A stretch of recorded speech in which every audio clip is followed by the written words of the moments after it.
Merci à Hassan Gueye pour le journal de 20h. Mesdames et messieurs, bonsoir et bienvenue dans la quatrième et dernière partie de votre magazine, l'édition du soir. Au menu, le dossier du jour, également notre invité, Maître Abdoulaye Tine. La vue du net sera de la partie avec Aïcha Diakhaté, mais bien avant cela, bonsoir à vous, Monsieur Tine. Bonsoir. Nous allons démarrer par le dossier du jour avant de venir à notre invité. Le Sénégal qui attire et les accords se multiplient avec les pays partenaires, Turquie, États-Unis, Mauritanie, entre autres. La signature du Sénégal est aujourd'hui bien appréciée. Seulement, des inquiétudes planent sur le contenu de ces nombreux contrats et de leur impact positif sur les populations. Safiatou Cissé.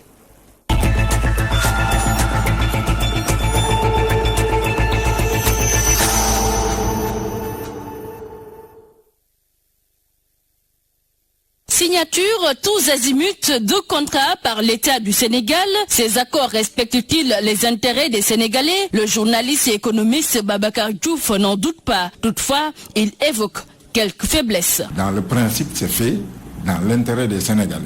Parce que le gouvernement qui négocie ces accords est dans la posture de résoudre les problèmes des Sénégalais. Mais, il y a un mais, c'est un bémol, il y a une faiblesse conjoncturelle.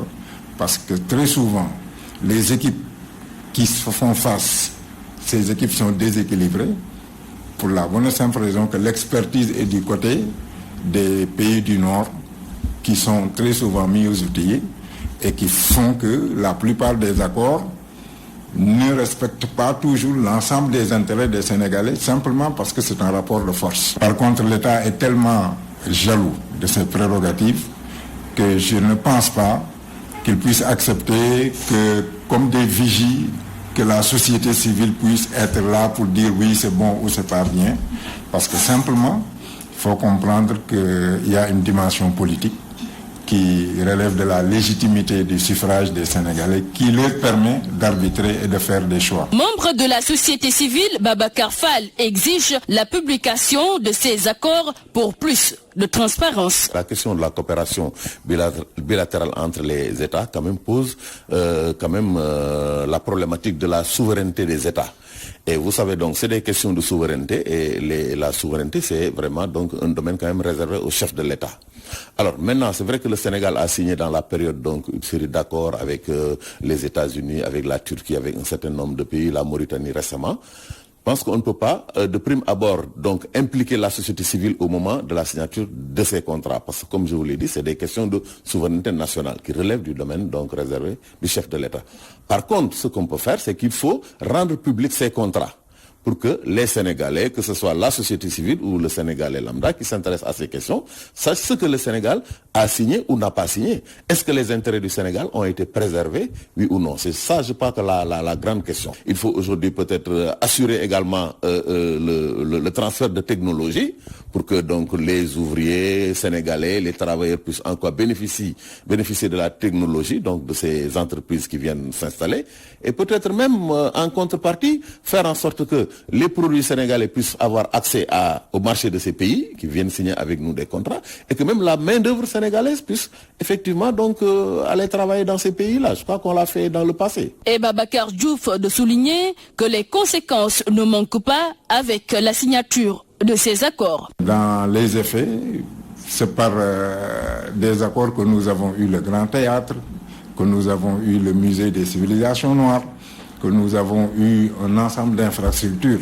Maintenant, est-ce que dans l'accord, nous avons eu un investissement qui était optimal, c'est-à-dire que le coût, l'efficacité de la dépense était là ou pas, mais toujours est-il que quand on parle d'impact, quand on parle d'effet, il y a des investissements qui sont là et qui nous permettent de vivre ou, par exemple, même avec la Turquie, on va juste permettre à 1500 Sénégalais d'avoir un séjour un peu régulier. Ça, c'est des impacts positifs. Mais est-ce que ce que nous donnons en contrepartie de ces impacts-là, là, je ne suis pas sûr que nous ayons toujours la bonne formulation, nous ayons toujours le meilleur résultat possible. Très convoité, ces derniers temps, le Sénégal multiplie les signatures d'accords. Turquie, États-Unis, Émirats Arabes Unis, Mauritanie. Et les contrats s'enchaînent et suscitent moult interrogations. Merci à vous, Safietou. Si c'est Maître Tine, votre point de vue sur ces accords que le Sénégal est en train de signer avec les pays partenaires? Écoutez, dans l'absolu, on peut considérer que c'est une bonne chose, dans la mesure où nous sommes quand même à l'ère de la mondialisation. Il faut être connecté par rapport à la marche du monde. Et je pense effectivement qu'il va de soi qu'aujourd'hui, aucun État ne peut rester en autarcie, se replier sur lui-même pour assurer sa propre préservation ou son développement. Et il va de soi effectivement que donc, lorsque l'on voit le Sénégal signer un certain nombre d'accords, on ne peut que le saluer, et c'est tout à l'honneur de la diplomatie sénégalaise effectivement de pouvoir paraffer ces accords, sauf qu'il y a un bémol. Et, je ne suis pas sûr que si on prenait le temps d'étudier le contenu de ces contrats, de ces, comment on appelle encore, des conventions internationales, que le contenu soit véritablement quelque chose qui est équilibré. Ça pose une autre problématique. C'est l'absence d'une pensée stratégique ici au Sénégal.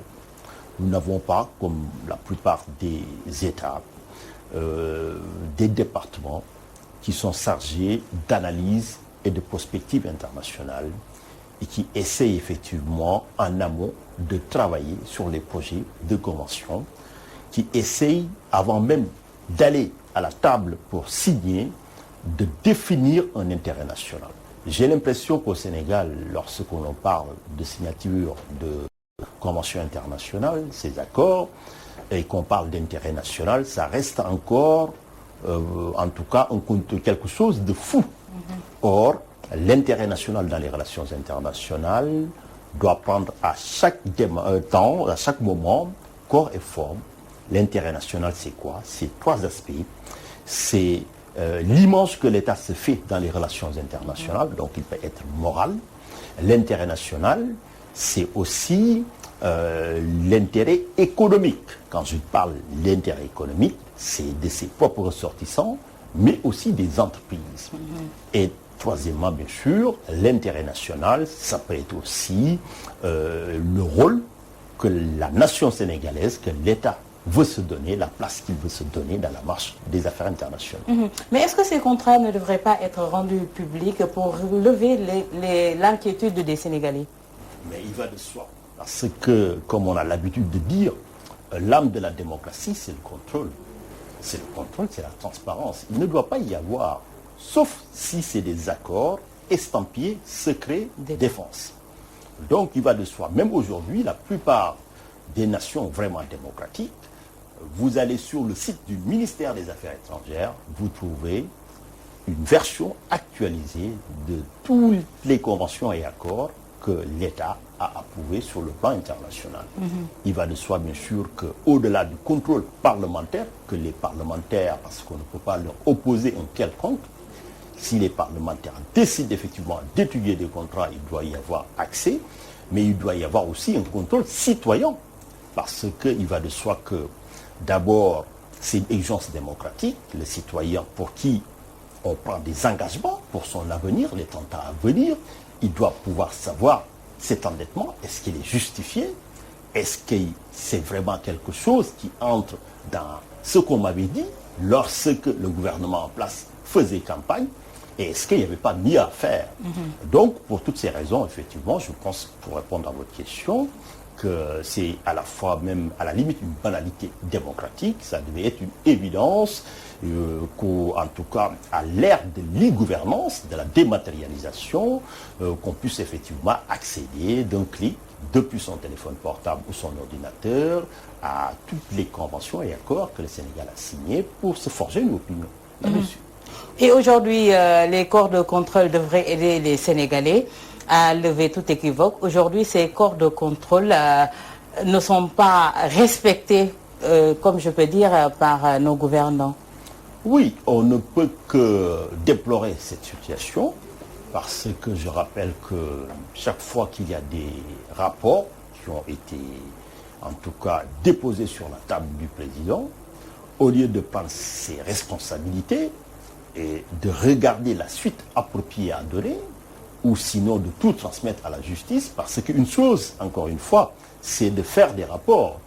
Mais les rapports ne sont pas des jugements ou des arrêts définitifs. Seule une juridiction peut conclure à une culpabilité éventuelle. Donc déjà, ça laisse supposer qu'il y aurait effectivement des irrégularités, mais je pense que dans une gouvernance normale, dans une démocratie normale, on ne doit pas prendre les rapports et les bloquer donc avec la main. On doit tout transférer à la justice et que le parquet effectivement regarde s'il croit effectivement qu'il y a des infractions qui auraient été commises, il va de soi qu'ils doivent être transmis. Tout cela, bien sûr, en ne le faisant pas, le président de la République a affaibli l'autorité morale de ces institutions. Ces institutions, qui, je le rappelle, les cours de contrôle font partie des meilleurs fonctionnaires sénégalais, aussi bien dans le recrutement que dans leur formation. Mais malheureusement, et c'est l'occasion de le déplorer, on a vu... Où est-ce que cela peut nous mener? Écoutez, sinon à une impunité, vous savez, à enraciner la culture de l'impunité, parce que les gens ils sont convaincus que peut-être un corps va épingler, mais de toutes les façons, le dernier mot appartient au président. Et comme le président, il n'y a aucun règlement, aucune loi qui pose ce qu'on appelle en droit un principe d'action automatique, c'est-à-dire il apprécie. Parce que n'oublions pas que les corps de contrôle, c'est des vérificateurs, leur patron suprême, c'est le président de la République, et le président de la République, si pour X raisons ou pour des raisons politiques, effectivement, il ne peut pas ou ne veut pas transmettre ses rapports, il va de soi qu'il n'y a pas de suite. Finalement, il y a des manquements ou des détournements qui sont relevés, à tort ou à raison. C'était l'occasion devant la justice d'éclairer, mais qui ne donne pas de suite. Parce que, et là je veux terminer sur ce point, c'est très important de noter que la mission de vérification, au-delà du contrôle, il y a une mission pédagogique. C'est-à-dire tous les manquements, il va falloir effectivement essayer de les corriger pour les autres à venir, mais aussi on envoie un message par rapport aux autres. D'ailleurs, la plupart du temps, la justice sévit vraiment lorsqu'il y a eu des manquements répétés et délibérés. À la une de Walf Quotidien de ce jour, vous avez évoqué la situation des Sénégalais de Wuhan en disant qu'abandonner nos compatriotes en Chine est un acte criminel. En quoi faisons?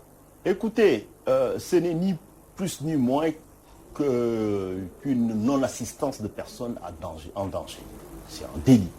Il y a le délit en droit commun tout court. Parce qu'il y a une obligation de solidarité. Nous sommes en société, il faut un minimum de règles de comportement et de solidarité. Vous conduisez votre véhicule sur l'autoroute, vous tombez sur des véhicules qui ont fait un accident, il va de soi que s'il y a des gens qui doivent être secourus, vous avez un devoir moral et un devoir légal de par la loi de les secourir. Cette obligation a plus d'intensité pour l'État. Premièrement, parce que c'est un principe élémentaire de gouvernance, un État n'abandonne jamais ses nationaux.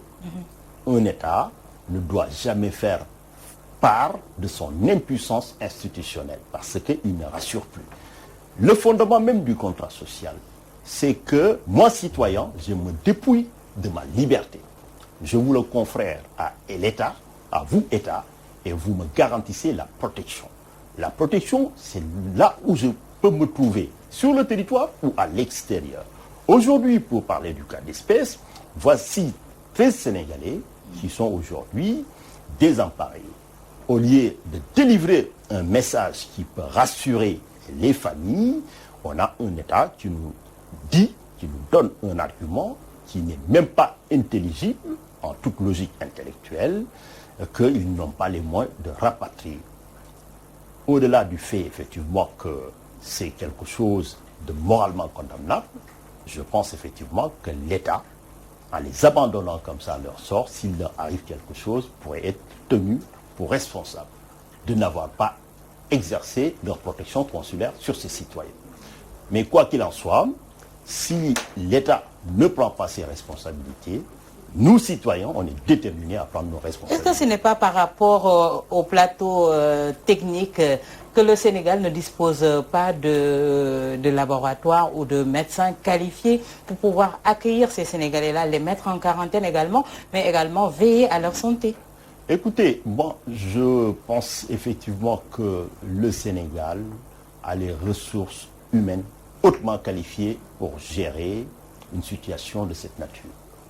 On a aussi des instituts de recherche. D'ailleurs, Dakar est une plaque tournante de la recherche, que ce soit en matière virale ou d'autres.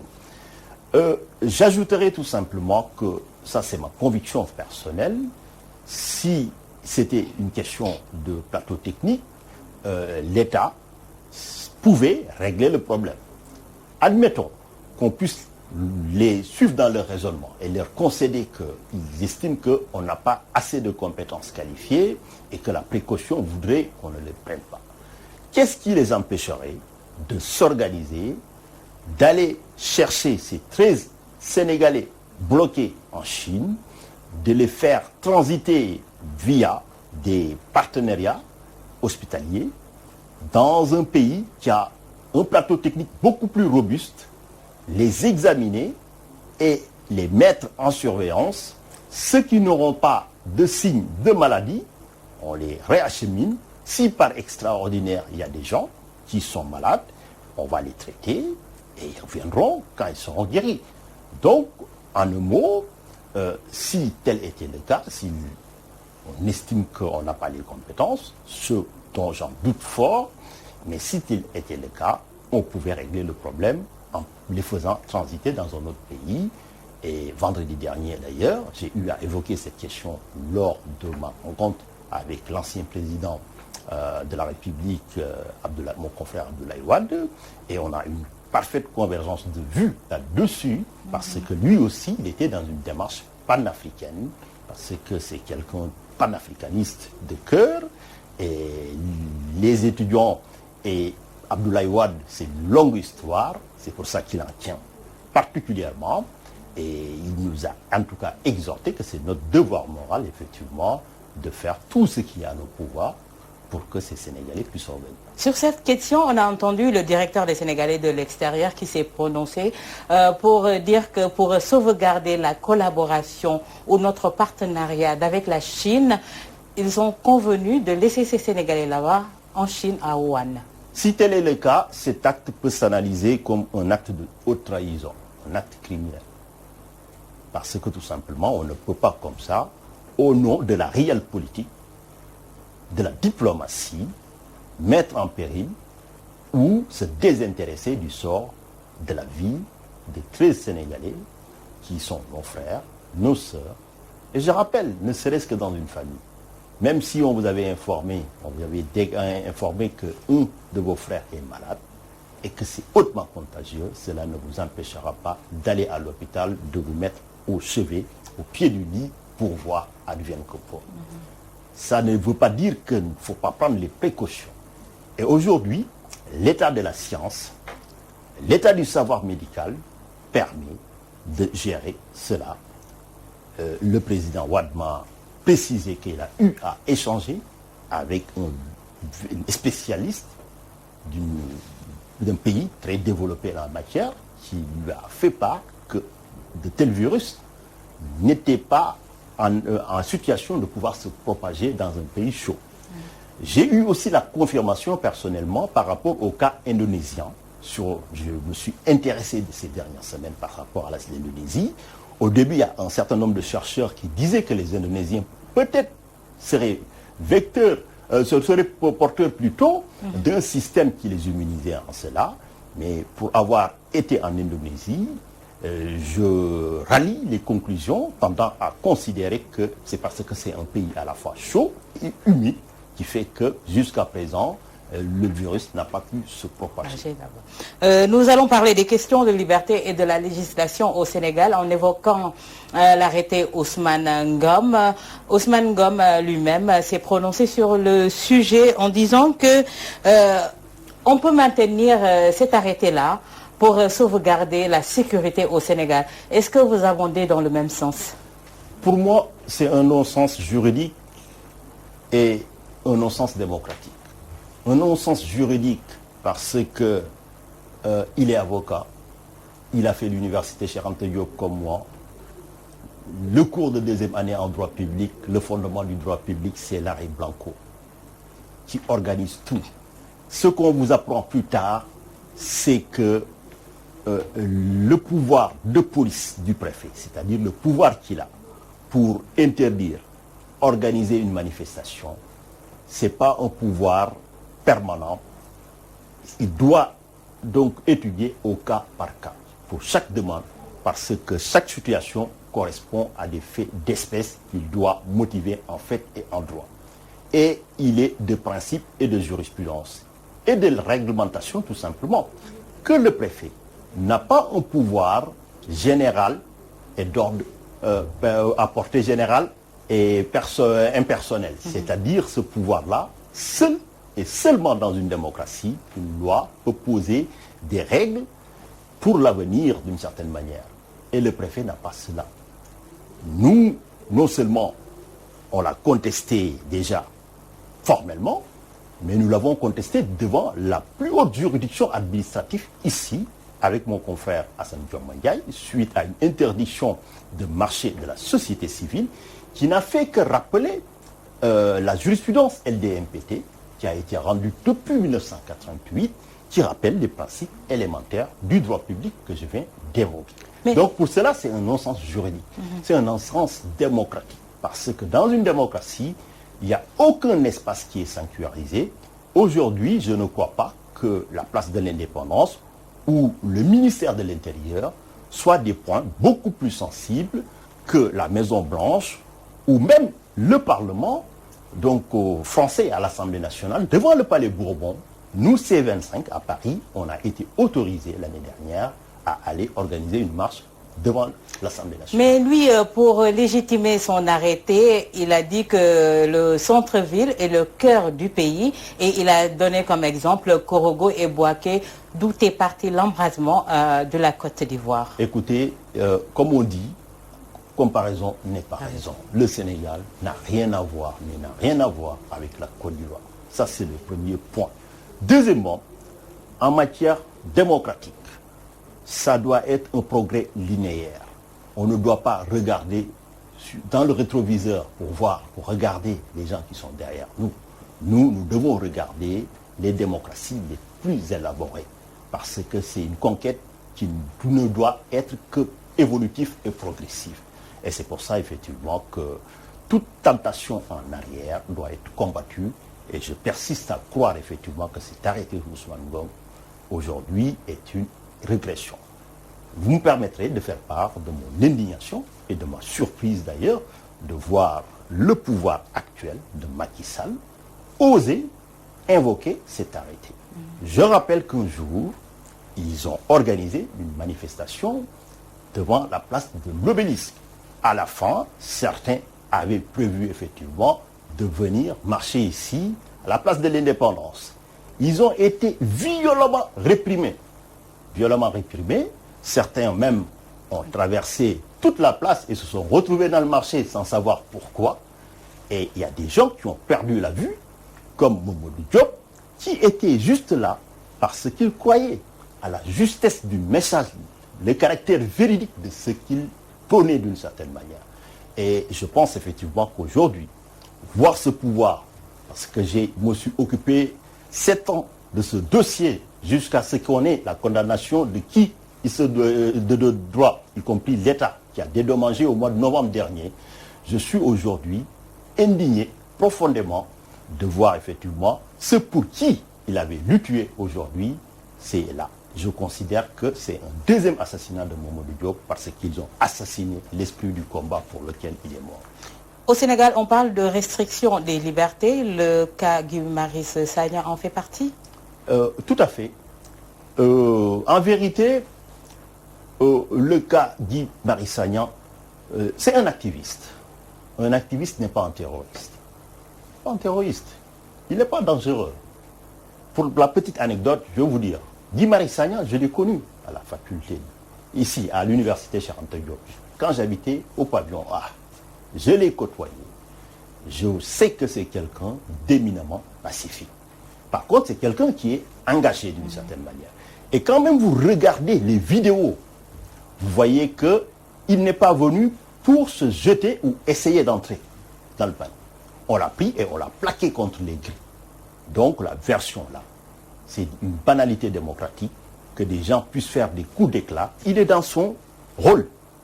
L'activiste, c'est quelqu'un qui aujourd'hui défie la réglementation en place en ayant l'espoir que par son acte, il va faire penser, va faire en tout cas réfléchir les gouvernants actuels. C'est comme Rosa Parks, lorsque, donc, aux États-Unis, il y avait une discrimination qui interdisait effectivement, qui exigeait aux personnes de race noire de céder leur place à une personne blanche lorsqu'il venait dans l'autobus. Elle a décidé un jour de ne pas céder sa place.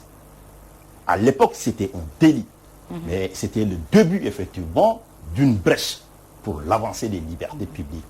Et pour en finir avec le cas Guy Marius Sagna, je pense aujourd'hui, on a utilisé ce prétexte pour viser des infractions, c'est-à-dire on a cadenassé à tort la procédure pénale en visant des délits comme activités diverses qui rendaient inéluctablement un mandat de dépôt, plutôt, un mandat de dépôt soit décerné. Et donc ça rejoint toutes les détentions préventives qu'on a vues avec des militants du PDS. La plupart du temps, depuis 2012, on utilise la détention préventive, provisoire, comme arme pour punir des adversaires politiques. Parce que on vous accuse de tout et de rien. Demain, vous êtes innocenté, mais vous aurez passé 6 mois ou 5 mois. Donc on dit que sur le cas Guy Marius Sagna, la justice sénégalaise est aux ordres de la France. Écoutez, moi, j'ai aucun élément pour établir si c'est aux ordres. Par contre, ce dont je suis sûr, il est aux ordres du pouvoir actuel. Pour s'en convaincre, il suffit tout simplement de regarder le lien instrumental qui existe entre le parquet et le pouvoir politique. Le ministre de la Justice, mais c'est lui qui donne ses instructions au procureur, c'est le patron des parquets. Le patron des parquets, c'est lui qui demande d'aller chercher quelqu'un, ou en tout cas d'interroger quelqu'un, ou de l'arrêter. Et chaque fois que le parquet vise en tout cas la détention de quelqu'un, il va viser des notions, comme je dis aujourd'hui, obsolètes de notre de notre code pénal, qui font que même le juge d'instruction devant qui vous êtes traduit n'a pas un pouvoir d'appréciation, n'a autre possibilité que de vous décerner le mandat de dépôt parce que la loi l'oblige d'une certaine manière, même s'il n'est pas convaincu de ce dont on vous reproche. Et c'est pour toutes ces raisons que je dis aujourd'hui, il y a une exigence fondamentale, une réforme judiciaire qui ne peut plus attendre. C'est l'établissement d'un juge des libertés et de la détention. On ne peut pas laisser donc cette confusion. Le juge d'instruction, donc il doit donc être dissocié. Il faut qu'on ait un juge autre que le juge d'instruction qui fait l'enquête, qui demain, quoi qu'on vous accuse, il va voir est-ce que vous, votre situation ou les faits, donc exigent qu'on vous amène en prison. Est-ce que vous n'avez pas des garanties de représentation qui font que on peut vous laisser vaquer à vos occupations, respecter la présomption d'innocence et le jour du procès, vous demandez, le principe c'est la liberté, la détention l'exception, malheureusement au Sénégal, le principe c'est la détention et rarement la liberté l'exception. En tout cas, sur un tout autre registre, pour diminuer les dépenses de prestige, le président de la République a pris une décision, limiter ou arrêter tout bonnement à l'achat de véhicules, de fonctions ou de services pour l'administration. On est en bonne voie? Écoutez, Pour moi, ce n'est ni plus ni moins qu'un coup de communication. Pour la bonne et simple raison qu'on est très habitué à entendre, malheureusement, des annonces de cette nature qui ne sont pas suivies d'effets. Et que on nous dit effectivement qu'on n'a pas les moyens d'aller chercher des étudiants, mais aujourd'hui, en même temps, quasiment dans les mêmes semaines, en tout cas si ce n'est les mêmes jours, on nous dit effectivement qu'il y a des chefs de service ou de certaines administrations qui ont payé des véhicules de luxe qui ne serait-ce que la moitié aurait suffi dans n'importe quel avion médicalisé pour rapatrier. Donc voilà, n'aurait pas eu ce coût. Merci à vous, M. Tine. Merci pour l'invitation. Merci d'avoir répondu également. Je rappelle que Maître Abdoulaye Tine est le président de l'Union sociale libérale. Merci. Et nous passons tout de suite à la vue du net avec Aïcha Diakhaté.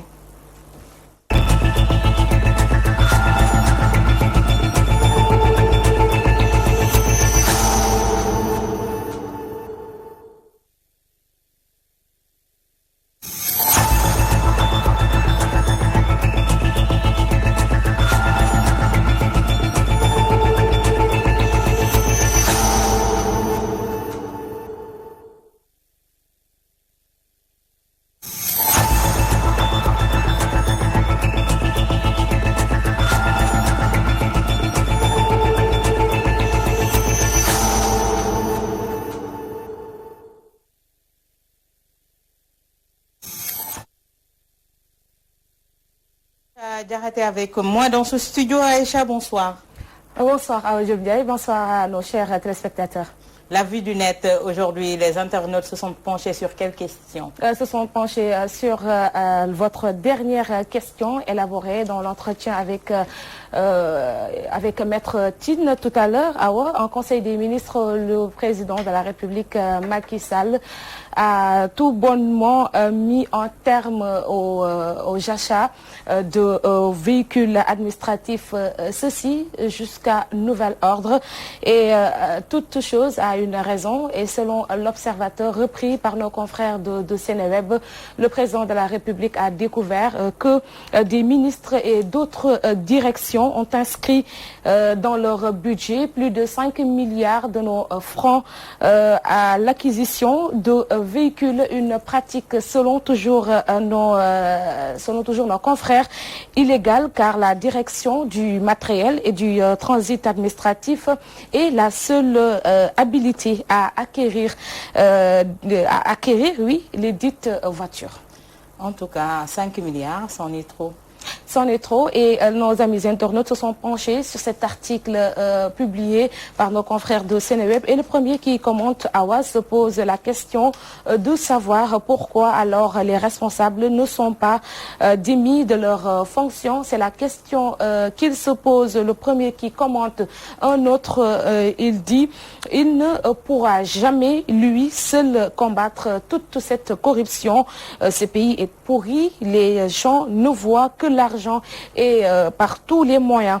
ARTP, il se nomme l'ARTP, ARTP et ARTP, voilà, j'y arrive maintenant, a finalement dépensé combien? L'autre, il se nomme ce pays de Satch. On doit faire de telle sorte que nos directeurs et consorts ne dépassent pas 15 millions pour l'achat d'un véhicule.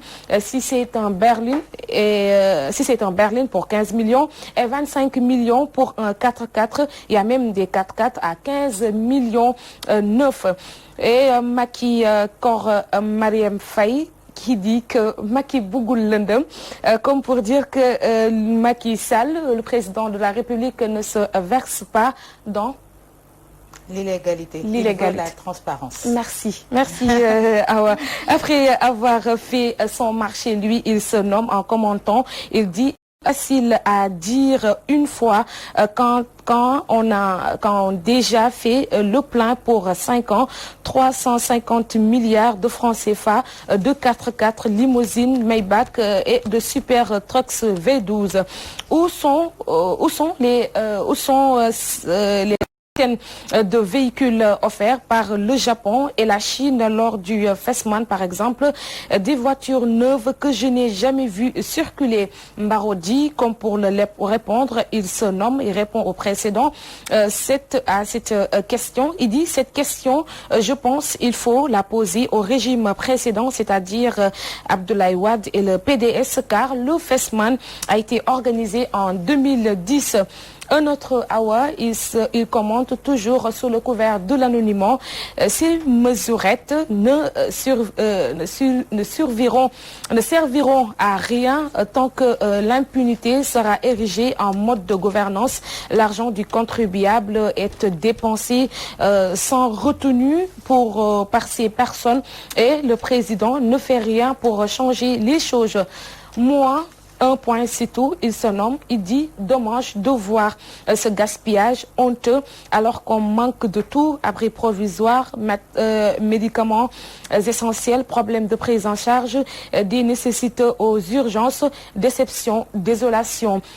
Malgré tous nos atouts, on n'a pas droit au développement. Comme pour se poser cette question, se pose toujours cet internaute qui continue. Sommes-nous condamnés à subir au lieu d'agir 15 millions de gorgorlous qui tirent le diable par la queue? Jusqu'à quand? Un autre qui commente en dernier dit, on comprend pourquoi vous voulez augmenter les factures d'électricité pour continuer à nourrir des incapables. En tout cas, 5 milliards pour des véhicules. Je pense que la priorité est ailleurs. Tout à fait, Awa. Merci à vous, Aïcha Diarraté. Rendez-vous demain, Inch'Allah. Rendez-vous demain, oui. Demain, Inch'Allah. Inch'Allah. Merci à Amdi Sidibé de l'autre côté qui a assuré la réalisation technique. Merci également à Mami Kanté, ma Alune Sutoé Diata à moi. Merci également à vous, très chers téléspectateurs, de nous avoir suivis. Excellent moment en compagnie des programmes de Walfadjri. Un grand merci à Moustapha Diop qui sera là pour dîner avec Jamono. À tout à l'heure.